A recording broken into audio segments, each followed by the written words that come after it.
మళ్ళీ అయితే మాలినికి ఫోన్ చేసి, "అక్క, నాకు బిడ్డ పుట్టాక నేను నీకు ఇచ్చేస్తాను కదా" అని అంటూ ఉంటుంది. ఇక మాలిని ఆ మాటలన్నీ వింటూ ఉంటుంది.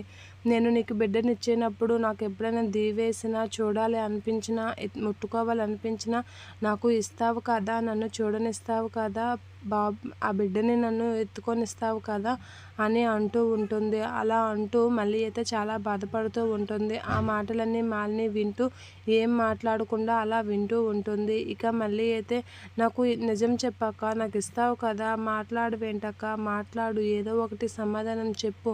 నువ్వు నాకు ఆ బిడ్డని ఇస్తావు కదా, ఎత్తుకొనిస్తావు కదా, నాకు ఎప్పుడైనా అన్నం తినిపించాలి అనిపిస్తే నా చేతులతో అన్నం తినిపిస్తే నువ్వు అడ్డవు కదా, నాకు ఆ బిడ్డకి మీద ఎప్పుడైనా దీవేసినా, ఏం చేయాలనిపించినా నాకు ఆ చొరవ ఇస్తావు కదా" అనేది అంటూ ఉంటుంది. అలా అంటే మాలిని ఏం మాట్లాడకుండా అలా కామ్గా ఉంటుంది. అది విని, "ఏంటక్క, ఏం మాట్లాడవు, నువ్వు నాకు బిడ్డని ఇస్తావు కదా, నాకు ఎప్పుడో వచ్చినప్పుడు నా బిడ్డని నాకు ఎత్తుకోవడానికైనా ఇస్తావు కదా" అనేది అంటూ ఉంటుంది. మాలిని ఏం మాట్లాడకుండా ఫోన్ కట్ చేస్తూ ఉంటుంది. అది చూసి మళ్ళీ షాక్ అవుతూ ఉంటుంది.